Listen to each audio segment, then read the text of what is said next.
Bienvenue sur le podcast de System.io, le podcast pour vous aider à lancer votre business en ligne. On analyse les stratégies les plus efficaces des meilleurs entrepreneurs du web. Hello à toutes et à tous et bienvenue dans ce nouvel épisode du podcast de System.io avec Alexandre Dana que j'ai le plaisir d'accueillir aujourd'hui. Avant toute chose, je vous invite à télécharger le guide de l'indépendance financière pour tous, écrit par Aurélien Macker. Il nous explique comment il est passé de 0 à 20 millions de patrimoine en moins de 10 ans. C'est dans la description, c'est gratuit.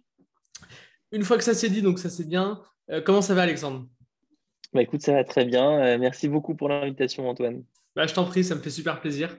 Tu avais déjà échangé avec Aurélien il y a quelques mois. Écoute, vous avez dit que, vous avez un petit peu discuté dans l'éventuel podcast et tout. Et moi, c'est vrai que j'ai écouté des interviews de toi il y a quelques années déjà. Donc, ça fait plaisir de t'avoir enfin au micro, quoi. Est-ce que tu peux commencer par te présenter pour ceux qui ne te connaissent pas? Écoute, avec plaisir.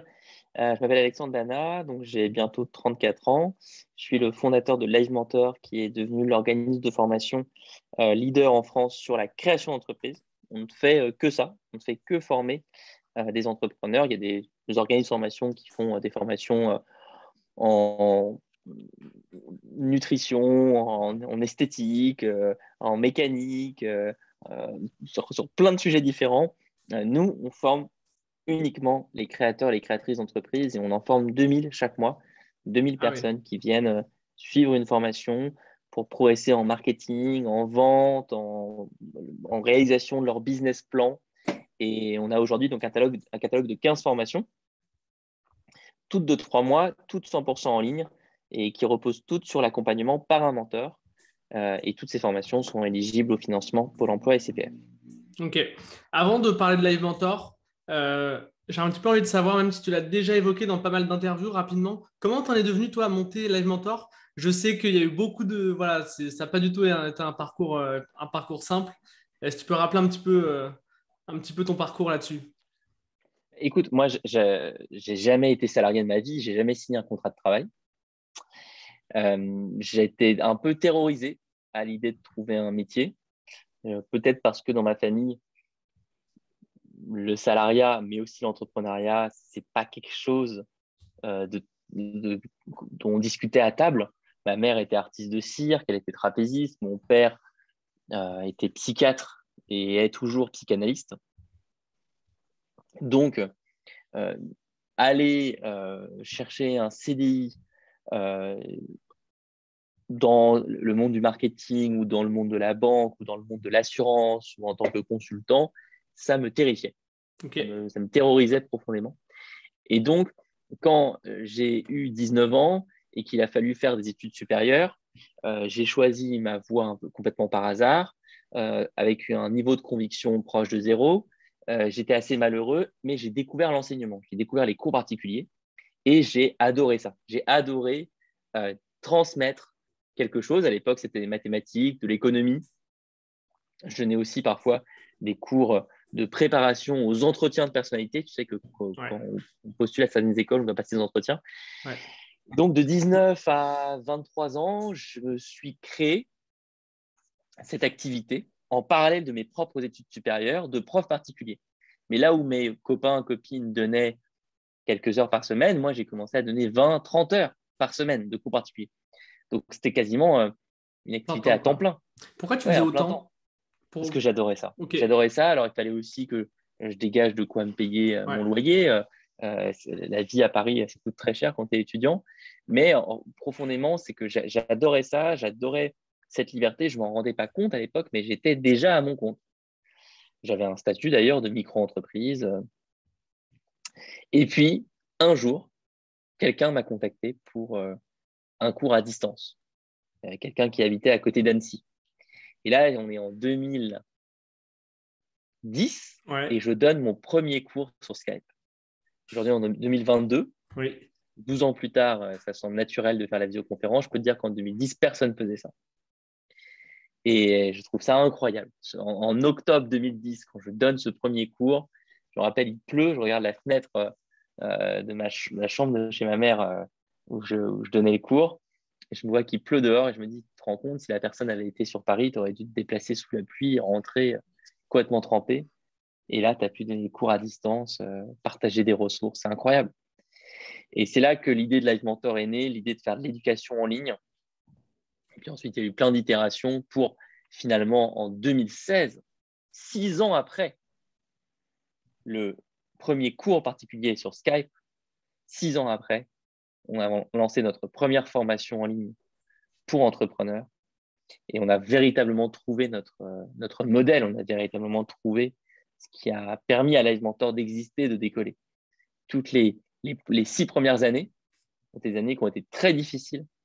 On ne savait pas ce qui fonctionnait, on galérait, on testait plein de choses, toujours dans le domaine de l'éducation en ligne. Mais il nous a fallu 6 ans pour vraiment exister.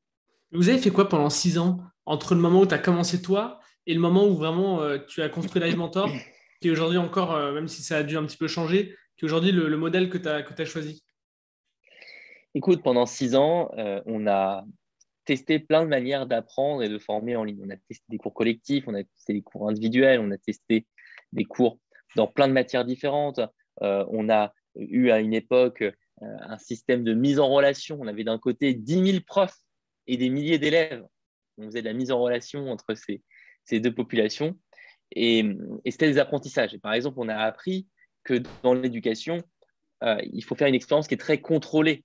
Et donc, le modèle de place de marché type Airbnb, par exemple, où n'importe qui peut s'inscrire et mettre une annonce immobilière, c'est très bien pour Airbnb. Mais dans l'éducation, dans la formation, non. Tout le monde ne peut pas enseigner, tout le monde ne peut pas former. Il faut contrôler les connaissances, les compétences. Et si tu veux créer quelque chose qui transforme vraiment la vie des personnes qui te font confiance avec leur éducation, leur enseignement, il faut tout cadrer. Donc, voilà, ça a été des dizaines d'apprentissages. Ça a été aussi grandir en tant qu'entrepreneur, apprendre à se faire connaître, apprendre à gérer une équipe, apprendre à gérer des finances. Moi, malgré ma formation en école de commerce, en fait, je n'avais aucune base. Je ne savais pas comment faire tout ça. Ok. D'ailleurs, en parlant d'école de commerce, avant de repartir sur Live Mentor, je crois que tu as fait le SCP, Tout à fait. ouais, qui est quand même une des meilleures écoles de commerce de France. Qu'est-ce que ça t'a apporté, toi, dans ton aventure? Est-ce que tu penses que si tu n'avais pas fait cette école, tu aurais le même parcours ou pas du tout? Alors, le SCP m'a permis de rencontrer mon associé actuel, Anaïs, Ok. qui est la directrice générale de Life Mentor. Et c'est tout. Ok. Au moins, ça a le mérite d'être clair. Ok, donc ouais, le SCP, toi, tu n'as pas une très bonne expérience. Moi, j'allais très peu en cours. J'ai payé d'autres étudiants pour qu'ils fassent les devoirs à ma place. Ok. J'ai fait croire que j'avais fait un stage de 3 mois à l'étranger pour valider mon diplôme, parce Ah qu'il oui, fallait absolument partir 3 mois à l'étranger pour valider ses études. Mais moi, j'étais tu l'as déjà fait en chez train ton de créer des cousin? entreprises. Et exactement, j'ai fait croire que j'étais chez mon cousin au Maroc, alors qu'en fait, j'étais à la Grande Mosquée de Paris. Et j'ai pris des photos des plateaux de thé à la Grande Mosquée de Paris que j'ai mis dans le rapport PDF, parce que je ne voulais pas partir à l'étranger. Je voulais créer déjà mon entreprise, donc je voulais rester, ce que j'ai fait, dans une cave, parce que littéralement l'incubateur Hmm. était dans une cave euh, à l'époque, l'incubateur de cette école. Ouais. Et donc je suis resté dans la cave à travailler Ouais, donc vraiment, cet le été-là. SCP, ouais, c'était. Bon, c'est quand même. Ça a quand même le mérite de t'avoir permis de rencontrer Anaïs. Donc c'est quand même pas rien, mais Ah, bon, c'est ça. ça C'est pas n'a rien pas du été. tout. Ouais, ouais, C'est ouais. pas rien du tout.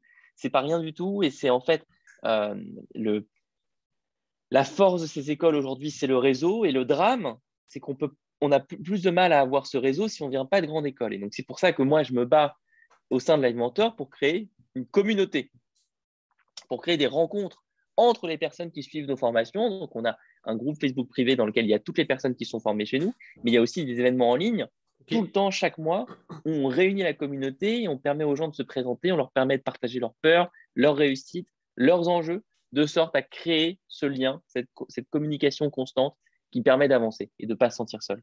Ok.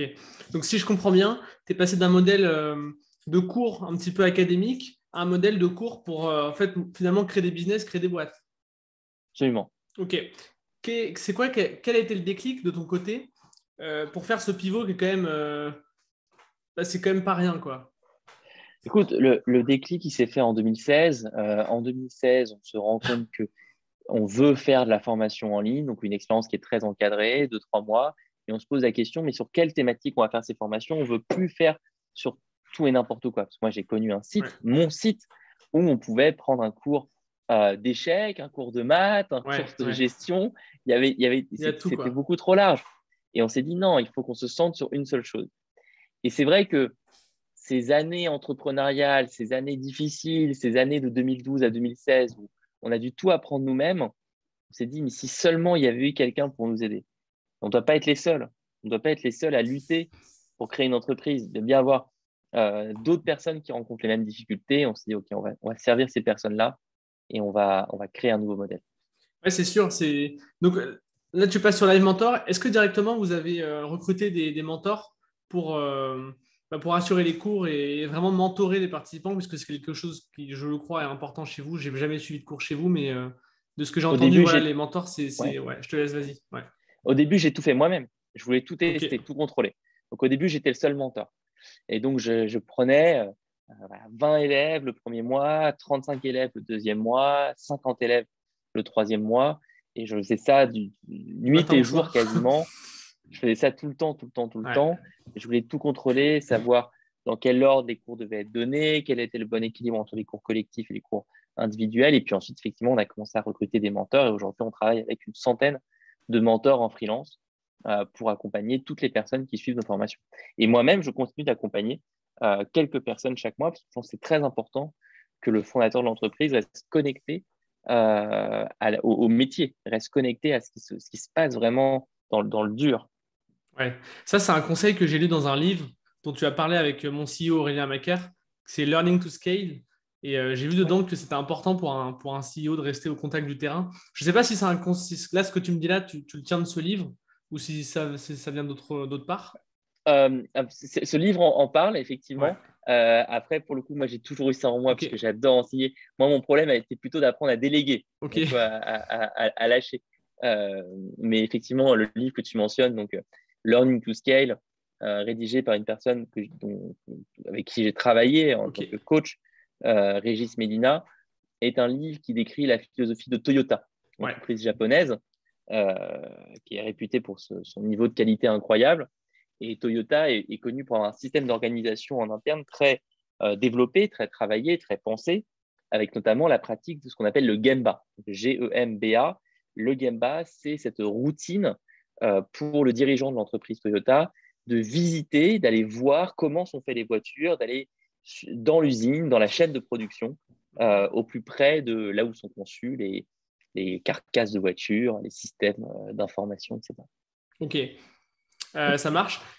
Si on revient un petit peu sur Live Mentor, donc toi, tu recrutes aujourd'hui, tu as toute une équipe de freelance qui mentor en fait les élèves. Il y en a plusieurs milliers par mois de formés, donc c'est quand même c'est une usine, tu vois. Je dis pas ça au sens péjoratif, mais c'est quand même, je pense que c'est très bien huilé. Comment tu t'y prends pour recruter les freelances, pour les former, pour ne pas finalement qu'ils, tu vois, qu'ils te court-circuitent entre guillemets, qui forment de leur côté pour qu'ils gagnent plus d'argent, j'imagine, tu vois, parce que Live Mentor prend plus sa marge finalement. C'est quoi un petit peu Alors, ton système là-dessus? il y a plein de questions Ouais, dans ta question, mais si on les prend dans l'ordre. Donc, les mentors, ils sont au cœur du système. Le recrutement, chez nous, comme je te disais, c'est pas euh, aussi libre qu'une plateforme comme Airbnb. Tu peux ouais, pas créer ton profil librement. oui. Il y a un process de recrutement, donc en plusieurs étapes. Il faut déposer une candidature. On a des critères pour valider cette candidature. On a ensuite des cas pratiques qu'il faut Ouais, faire. Très joli chat que tu ouais, as. bah merci. Il y a donc un cas pratique qu'il faut rendre. Il y a un entretien avec une personne de notre équipe, qui est donc un mentor référent. Ah, Et, il y a- et on va donc juger à la fois les qualités entrepreneuriales, puisque tous nos mentors sont entrepreneurs. Ok, Tous nos mentors ont un minimum 1 an d'expérience entrepreneuriale, obligatoire. ok, Ils doivent avoir vécu la situation ouais, des des élèves. personnes de nos personnes qui sont en formation. Mm. On a également donc une validation des compétences, les compétences de la formation. Est-ce que la personne qui postule pour être mentor sur la formation marketing digital maîtrise le marketing digital? Est-ce qu'elle maîtrise le fait de trouver des clients sur Internet avec un budget très limité? Et on valide aussi l'empathie, les soft skills, l'écoute, la capacité à rentrer dans une relation de mentorat avec qualité. Une fois que tout ça a été validé, qu'on veut travailler avec la personne, donc elle intègre l'équipe. Et là, elle a un point de contact et on organise des sessions de formation initiale, formation continue le but est de constamment donner aux mentors de notre équipe de quoi se former, de quoi progresser. Et je crois que l'équation fonctionne pour tout le monde parce que nous, on les met, ce que j'appelle dans la Rolls-Royce. Ils n'ont que leur activité de mentor à gérer. Oui. On s'occupe de l'administratif, qui est assez important parce qu'on a énormément de personnes qui utilisent le financement des formations. Ouais. On s'occupe des vidéos de formation avec un studio. Et ces vidéos, on les tourne et on les retourne, on les met à jour. Ouais. Parce qu'on est sur des formations comme la formation Facebook, la formation Instagram. Ouais, ça change tout le temps. Ça change tout le temps. Ouais. Il faut le mettre à jour. Ça, c'est notre engagement. Donc, il y a un studio qui s'en occupe. On a des personnes qui s'occupent de la communication autour de Live Mentor, de la notoriété de Live Mentor. Donc, ils ont… Et on a aussi des développeurs, je ne les ai pas mentionnés, qui s'occupent de la technologie, notre technologie de mentorat, notre messagerie. Donc, il y a toute une équipe qui est à côté des mentors et c'est ce qui fait que ça fonctionne pour tout le monde. Bon, en fait, vous proposez une expérience globale et le mentor est en fait, entre guillemets, qu'une pièce de ce grand puzzle. Et donc, en fait, c'est pas vraiment un sujet, quoi. Si je tout à fait. bien. Okay. Exactement. Ok, ça marche, très clair. Donc, est-ce que tu peux parler un petit peu de la pédagogie que vous utilisez, que je ne connais pas très bien, finalement? Alors, la pédagogie de l'animateur, elle s'organise autour de savoir-faire. Okay. On transmet des savoir-faire à chaque entrepreneur qui fait appel à nous. Donc, par exemple, un savoir-faire, c'est penser mon modèle économique. C'est savoir, donc, dans un modèle économique, ce qu'est un chiffre d'affaires, ce que sont des coûts de distribution, ce que sont des coûts de production, ce que c'est qu'un BFR, ce que c'est qu'une distance à la profitabilité. Un autre savoir-faire, ça va être l'échelle d'engagement ou le fameux tunnel de vente. Comment je conçois les différentes étapes qui permettent à quelqu'un de me faire confiance pour devenir ensuite client. Est-ce que je sais modéliser un persona? Donc, tu vois, il y a tout un ensemble de savoir-faire et chaque savoir-faire a fait l'objet d'un standard et chaque savoir-faire est donc transmis par le mentor dans le cadre de la formation. Ok. Et c'est quoi le problème que tu vois le plus souvent chez les élèves? Alors, j'imagine que ça diffère selon la compétence qu'ils viennent chercher, mais peut-être que tu vois des patterns un petit peu communs. Et si oui, est-ce que tu as une solution pour un petit peu les régler? Ça diffère énormément selon les cas, mais ce qu'on va retrouver souvent, c'est le syndrome de l'imposteur, le fait de ne pas se sentir légitime pour être entrepreneur. On va retrouver trop souvent aussi du perfectionnisme. On va retrouver très souvent une envie de s'enfermer dans l'apprentissage. Or, nous, on a une pédagogie qui est très active. On enseigne des savoir-faire, donc il faut les faire. C'est des savoirs qui doivent être faits. Donc, quand on enseigne le persona, ce n'est pas pour la beauté théorique du persona, c'est pour que ensuite la personne le mette en place sur son projet, dans sa stratégie de contenu, dans son offre, dans son modèle économique. Elle se dise « je le fais pour cette personne ».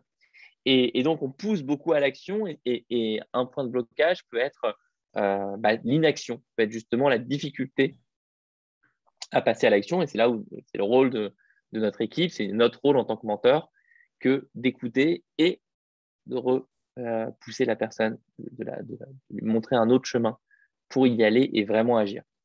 C'est sûr que c'est une problématique qu'on retrouve souvent. Nous aussi, on vend des formations et on a pas mal même si ce n'est pas du tout le même modèle, hein, on sait, en fait, puisqu'on est sur ce marché depuis longtemps, que beaucoup de personnes, en fait, procrastinent un petit peu de manière… en fait, se rassurent en consommant du contenu et en repoussant le moment où on va passer à l'action et vraiment on va se confronter à la réalité et voir si ça fonctionne ou pas. Donc, c'est quelque chose que je reconnais pas mal dans ce que tu dis. Ça marche. Concernant la manière dont vous trouvez vos clients, donc vos apprenants chez Live Mentor, comment vous y prenez en fait? Parce que j'ai parcouru un petit peu votre site, etc. Et j'ai vu qu'il y avait pas mal de contenu de posté et je ne crois pas avoir vu déjà des publicités de vous. Alors peut-être que je ne suis pas ciblé, mais que ça existe. Voilà, comment vous vous y prenez un petit peu? C'est quoi vos canaux d'acquisition? Alors, la première chose, c'est que la manière dont l'entreprise se fait connaître est très différente quand on est au démarrage, quand on est au premier stade d'activité ou quand on est une entreprise comme Live Mentor aujourd'hui avec 100 salariés plus 100 mentors en freelance.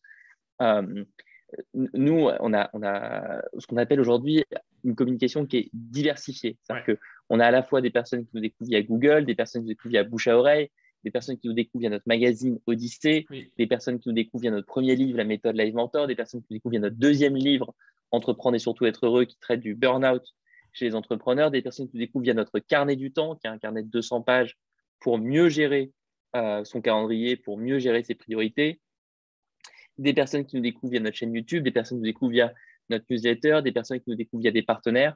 Donc, tu vois, je t'ai mentionné beaucoup de choses et encore pas tout. Des personnes qui découvrent via Pôle emploi parce qu'on a des agences Pôle emploi qui nous recommandent parce qu'ils savent qu'on est leader sur la création d'entreprise.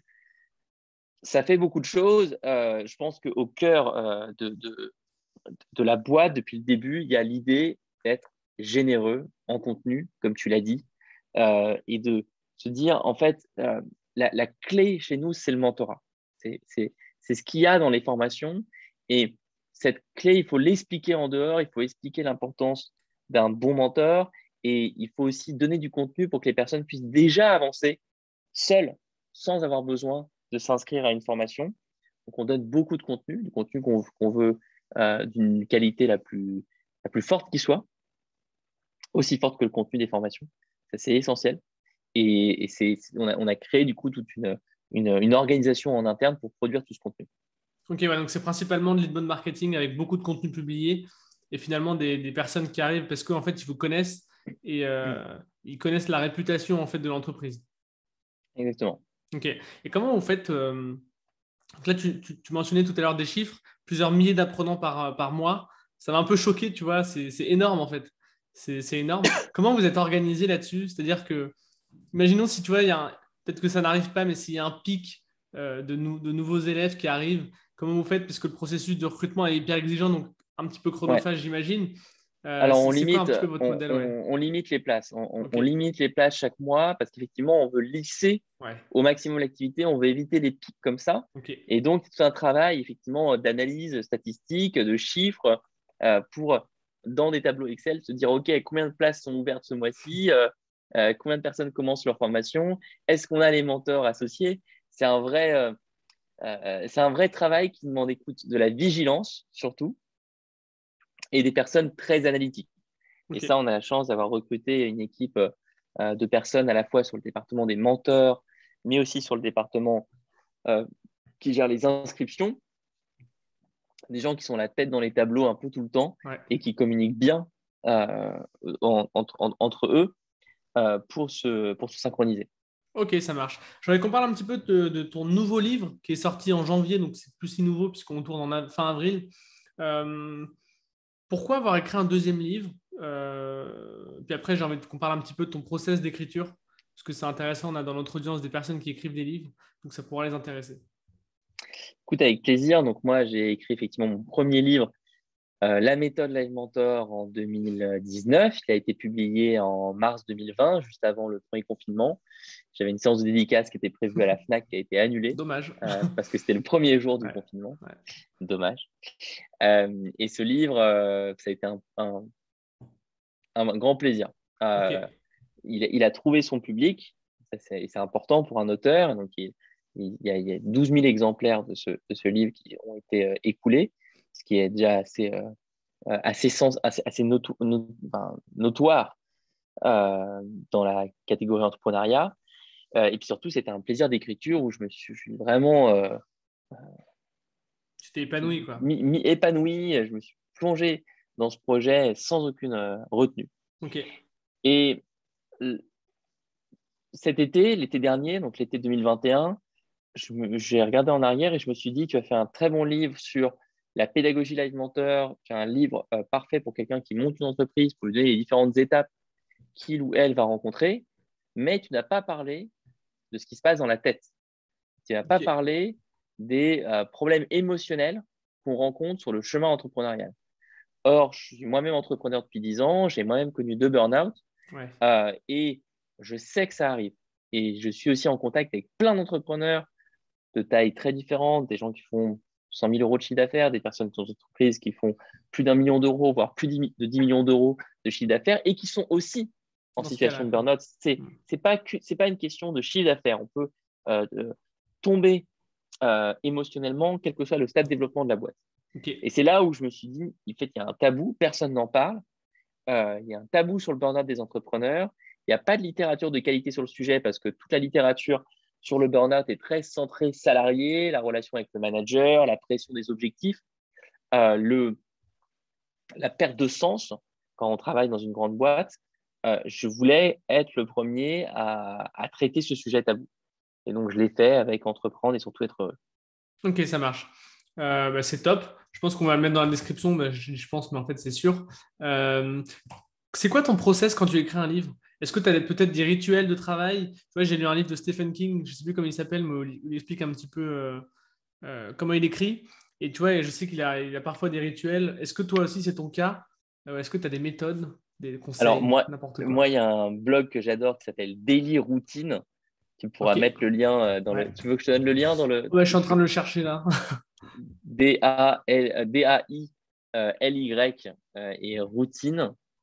Euh, et oui, Daily Routine, c'est bizarre, je le trouve plus d'ailleurs. Oui, voilà, Ah, point. un iPad? Tout à fait, point typepad. Ok, bah, il est dans la description, super. Bon, parfait. Donc là, je vous conseille vraiment ce blog, il est incroyable sur les routines des écrivains, des philosophes, des architectes, des hommes politiques aussi. Moi, j'ai beaucoup Il y a pas mal de trucs. Ouais. lu ce blog dans l'écriture de mon premier livre pour me dire, mais est-ce que je suis en train de devenir fou avec mon réflexe qui est d'écrire la nuit. Moi, Ok, j'ai commencé à écrire la nuit. À partir de 21h, je mets ma musique, je rentre dans ma zone ouais. et voilà, j'écris. Sur le deuxième livre, je suis allé plus loin parce que j'ai rajouté la musique. Donc, j'ai pris 2 chansons qui m'ont accompagné dans toute l'écriture du deuxième livre et je les mettais en boucle. Donc, vraiment, pour moi, créer une zone de protection Mhm. a été très utile. Et en même temps, zone de protection par rapport aux notifications extérieures, mais ça ne veut pas dire rester seul dans son coin pour autant. Moi, j'ai un processus d'écriture où je partage énormément ce que j'écris. Donc, je partage à ma coach d'écriture, mais j'ai partagé aussi à des amis entrepreneurs, j'ai partagé à des personnes de mon équipe des passages, des chapitres, alors qu'ils n'étaient pas finis de rédiger. J'ai très vite eu cette envie voilà, d'avoir du feedback, d'avoir des Ok. retours sur mon écriture. C'est comme ça que je fonctionne. Je suis très extraverti. Je ne peux pas rester enfermé pendant 6 mois, écrire dans mon coin et puis Ouais. rendre mon manuscrit à mon éditeur sans en avoir parlé avec d'autres personnes. Ok, donc il y a d'abord cette habitude d'écrire la nuit. C'est ce que tu as fait aussi sur le deuxième livre? C'est ce que j'ai fait aussi sur le Ok. deuxième livre avec Ouais. les musiques fétiches un peu. Ouais. Ouais, ça, j'ai beaucoup fait. Ok, bon, peut-être que ça va être compliqué de me les partager maintenant, mais je pense qu'il y a des gens qui pourraient être intéressés par avoir les noms des musiques. Moi, le premier d'ailleurs. Euh, C'est de l'électro. ouais. euh, je t'enverrai ça, tu pourras le mettre dans la description. Comme ça, si tu as honte, tu pourras changer de musique, personne ne le saura. Ok, ça marche. Hyper intéressant. Pour terminer, parce qu'on arrive quand même sur la fin, c'est quoi pour toi la compétence la plus importante quand tu entreprends, Mais écoute, d'après ton c'est ce que expérience? j'explique dans le deuxième livre, hein, c'est se connaître, c'est la Ok, connaissance de soi. C'est ok. la connaissance de soi. Comment on Si fait on pour se connaître? demande, juste avant ça, Ouais, vraiment, pourquoi c'est essentiel, si on demande à un poisson de monter aux arbres, il ne va pas réussir. C'est un singe qui est capable de monter aux arbres, par contre, le poisson, il est capable de de nager. nager sous l'eau sans problème, le singe aura du mal. Donc, il y a plein de formes d'entreprises différentes, des entreprises qui sont des arbres, des entreprises qui sont des océans. Il faut se mettre là où on est bon, là où on rayonne, là où on s'exprime, là où on a sa zone de génie. Et donc, comment se connaître? C'est c'est une très bonne question. Je crois qu'il y a une multiplicité d'outils. Il y a le passage à l'action, évidemment, se lancer, se confronter à la réalité, ressentir dans son corps, ressentir dans ses émotions, ressentir dans son intellect ce qui nous passionne, ce qui nous anime. Il y a évidemment des outils comme ProcessCom, test de Hmm. personnalité très utile. Il y a des outils comme le tarot de Marseille que moi j'utilise aussi. Vous Le avez tarot de Marseille. ce livre incroyable de Fabrice Midal qui s'appelle Les 5 portes, qui est aussi un livre incroyable pour se connaître. Fabrice Midal, donc un des spécialistes français du bouddhisme, formé lui-même par Thich Nhat Hanh. qui est vraiment quelqu'un d'incroyable pour apprendre à méditer, notamment. Moi, je trouve qu'il a une approche de la méditation qui est vraiment brillante. Bref, tu vois, je pourrais te montrer sur mon livre tous les ouvrages de développement personnel, enfin, j'ai dit quoi, sur mon lit, sur mon bureau. Sur mon bureau quand même. Je pourrais te montrer sur mon bureau tous les ouvrages de développement personnel que j'ai. Je crois beaucoup au fait de mélanger les approches, de mélanger les outils pour comprendre si on est quelqu'un de plutôt commercial, communicant, extraverti, ou est-ce qu'on est plutôt analytique, dans le process, dans la logistique, est-ce qu'on est plutôt dans le lien avec les autres, peut-être la création d'un lieu, un restaurant, un commerce local. Bref, je mentionne, je pense, 35 outils différents au Non, mais moins c'est bien. dans J'ai réussi à Entreprendre et tous surtout être les, heureux. j'ai réussi à tous les choper dans la description. Ouais, ça fait beaucoup d'outils, c'est sûr. C'est vrai que process.com, je crois que tu en avais déjà parlé dans une autre interview. Si tu peux en parler un petit peu. C'est un test de personnalité développé par la NASA suite à un crash d'une navette spatiale. Et ils se sont rendus compte qu'en fait, le crash n'était pas dû aux compétences des ingénieurs, Ouais. il était dû à leur personnalité différente. Ok. Comment ils bossent Pas le ensemble, en même fait. langage. Exactement. Ok. Exactement. Comment ils travaillent ensemble. Et donc, ils se sont dit, mais attends, il faut qu'on trouve une solution à ça. Et donc, ils ont investi des millions, dizaines de millions d'euros dans ce test de personnalité pour arriver au résultat qu'on connaît aujourd'hui, donc le test ProcessCom. D'accord, ok. Donc en fait, tu passes un test, tu réponds à des questions et puis à la fin, ça te donne, en fait, si je comprends bien, hein, je regarde un petit peu sur Internet en même temps. Ça te donne un barème. Ça te donne un barème sur différentes couleurs. Et tu as donc le profil promoteur, le Ouais. profil rebelle, le profil empathique, le profil persévérant, le profil analytique, le profil rêveur. Et je crois que je les ai tous dit. Ouais. Je crois que j'en ai fait 6. Ouais. Et effectivement, après, là où ProcessCom est intéressant, c'est si tu commences à l'appliquer, que tu commences à te poser des questions par rapport à ce que me dit le test. Qu'est-ce que je veux enlever de mon quotidien d'entrepreneur? Qu'est-ce que je veux ajouter? Comment je peux penser ma réalité autour de mes forces? Moi, je suis quelqu'un de très créatif, mais ça m'a pris beaucoup de temps de le comprendre et de l'assumer. Et ça m'a pris beaucoup de temps aussi d'assumer que je n'étais pas du tout analytique, par contre. Ouais. Je suis très mauvais avec les chiffres. Ouais.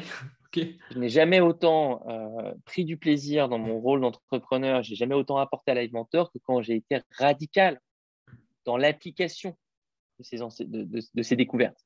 Donc, je ne connais pas le compte bancaire de la boîte, je ne connais pas nos chiffres, je ne regarde pas je ne suis pas dans des reportings. J'ai des personnes en qui j'ai toute confiance qui portent ces sujets.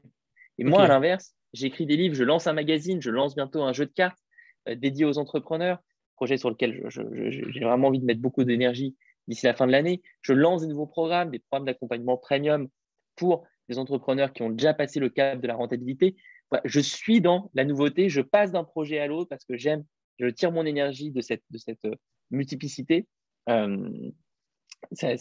J'aurais aimé être mieux me connaître plus tôt et mettre ça en application il y a des années. Ok, c'est très clair. Effectivement, c'est assez radical, pas regarder les chiffres, etc. Mais en tout cas, ça a l'air de bien te réussir, donc c'est hyper intéressant.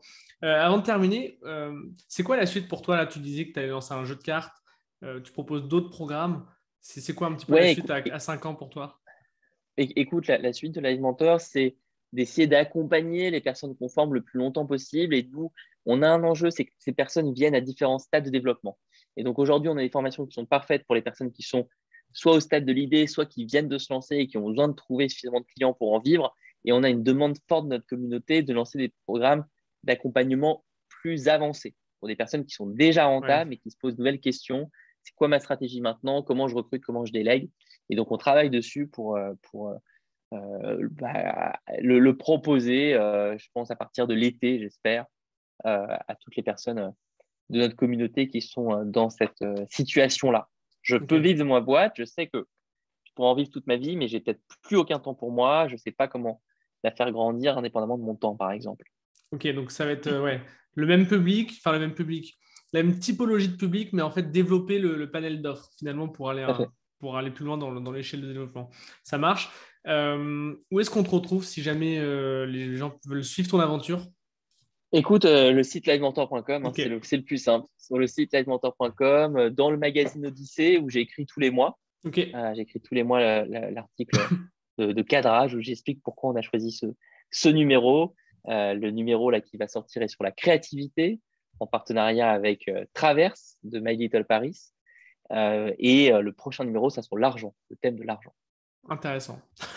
Ok, ça marche. Non, c'est intéressant parce qu'il y a plusieurs questions que je t'ai posées où en fait je te la posais à toi en tant qu'Alexandre et tu répondais en tant que live mentor. C'est hyper intéressant. Ça montre ton engagement en fait dans l'entreprise, quoi. Bah, écoute, je peux aussi te raconter mes projets perso. C'est de bientôt partir en dehors de Paris.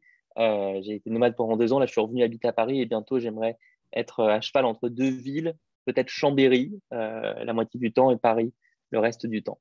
Ok, C'est un projet intéressant. important. Ça marche. Moi, je disais pas ça dans ce sens-là, mais non, c'était pour relever. Je trouvais ça hyper intéressant. Écoute, ça marche, Alexandre. On est dans les temps. Tu avais une contrainte horaire, je pense qu'on est pas mal. Merci à toi d'être passé, ça m'a fait super plaisir. J'aurais aimé qu'on développe d'autres points, j'avais d'autres questions en tête, mais c'est pas grave. Peut-être que tu pourras repasser. Sinon, c'est pas grave. Les auditeurs qui sont encore là, n'hésitez pas à me faire un retour à antoine@system.io sur ce que vous avez pensé du podcast et me suggérer d'autres invités. Alexandre, avant de se quitter, est-ce que tu as un dernier élément à ajouter? Quelque chose Ah que non, tu écoute, voudrais. merci à toi. Merci à toi pour l'invitation. Merci pour ces questions super précises. Et c'est vrai que tu as vraiment permis de déconstruire ce qu'est Live Mentor aujourd'hui. C'est devenu une machine d'une taille beaucoup plus grande que le petit jouet avec lequel j'ai commencé dans la chambre de ma mère quand je suis revenu habiter chez ma mère à 29 ans. Donc, merci pour ça. Bah écoute, je t'en prie. Écoute, merci beaucoup et puis à bientôt. Merci. À Salut. très bientôt. Merci à toi d'avoir écouté l'épisode jusqu'au bout. Si tu as aimé, je t'invite à mettre 5 étoiles sur les plateformes, à commenter, à partager auprès de tes amis. Puis si tu as des retours à me faire, n'hésite pas à me contacter à antoine@system.io. Et moi, je te dis rendez-vous à la semaine prochaine. Allez, salut!